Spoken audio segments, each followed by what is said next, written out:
All right, my friends, how you doing? So in this video, we want to take a look at exploring the parent slash guardian summaries. How do we activate them? How do we get where we can invite guardians connected to the students? And then what can we do with that? Why would that be helpful to our classroom? So you can see here in this particular classroom, I don't have on the people tab, I've got students where I could go here to the three dots and I could email them, but I don't have anything for the guardians. So, depending on your district, they need to activate and make sure that you're allowed to have the guardian as an option. Most districts do, but if not, that might need to be activated through your IT department.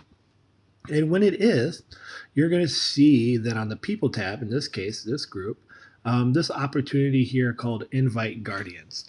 And with that, what you're going to have is an opportunity to add the emails of parents or guardians for a student.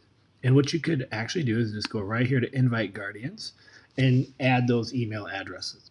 You can have up to 20 email addresses connected to one student for the guardian section.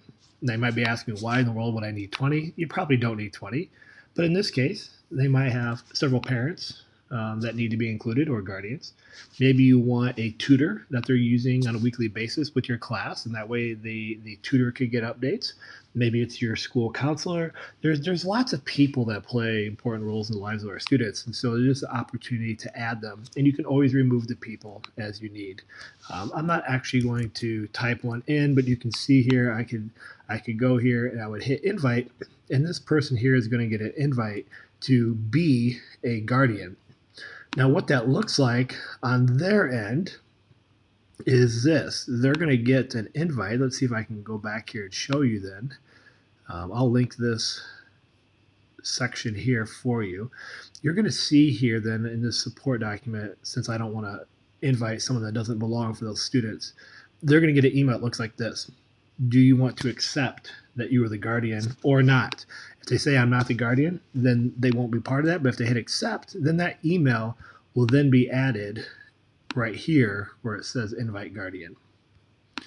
And from there, then they start to receive notifications and things of that nature. Now, you as a teacher have an opportunity to enable or disable this option within your own class. And you can set these up by class basis. So if I'm here in this gearbox where all our general Google Classroom details are for that particular class, we've got our codes and the invite link, all that stuff that we've seen already. Here's the stream where we can edit our stream. But you can see here we have this Guardian Summaries. And if you click this example, it'll show you what an example will look like here.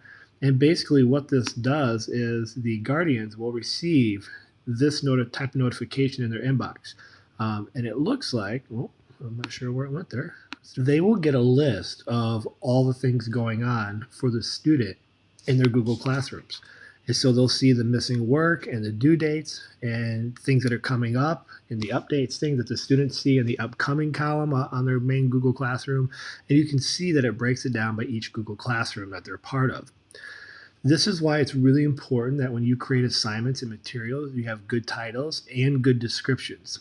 The Guardian itself can't actually click and open any of these things up. So they only get the title and what you write in the instructions. So this helps as you're trying to articulate and using the parent-guardian partnership in your classroom. The more you can put in there, the better off we're going to be in terms of that support at home. Now, when you're in there, and you can turn this on or off. So I could turn this on, I can turn it off, I can activate this as a teacher, depending on your choice. And so once you do that, you have those in here. And here's a nice thing about it. I don't have any guardians linked in, but eventually I could go to these three dots next to, say, Derek here, and I would have options. Right now, because I don't have a guardian linked up, I can go here and directly email the student, but I would also have an option to email the guardian, and I could also then email both students and the guardian, and that's really nice. Eventually, if I had guardians listed here, I could click this option, and I could email all the guardians if I wanted to send a notification or an update. So the other cool thing about this is within the work, I can click on a student's name. And what this does is it gives me a progress report basically of all the things we have going on in the Google Classroom. And it shows what they've assigned, what they've turned in, what's missing, if they have any grades or points. You can see everything is here. And what's really nice about this is I can actually send this summary report out to the student as well as the guardians.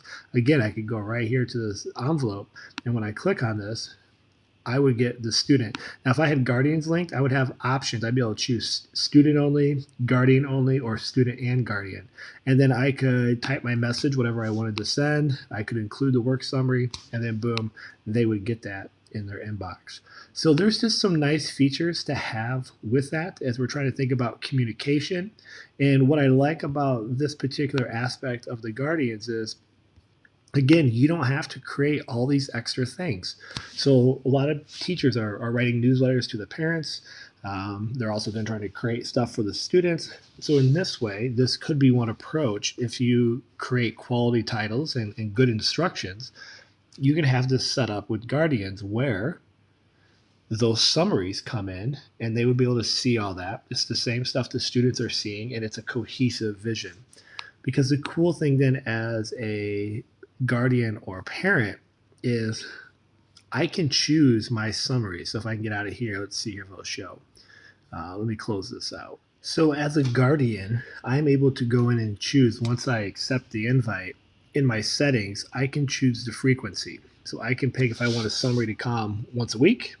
I could choose if I want it to come daily, Monday through Friday, or no summaries.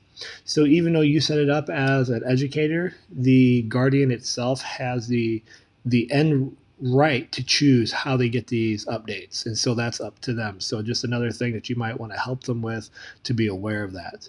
And so I think that's really important for them as well. So when my students, my own children were using Google Classroom, I like to see that on the daily, just so I can have those conversations with them each day about the classroom work.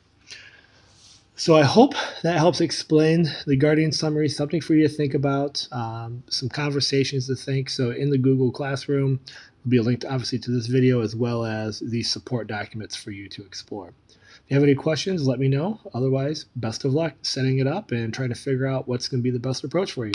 Take care, my friends, and as always, stay awesome. Peace.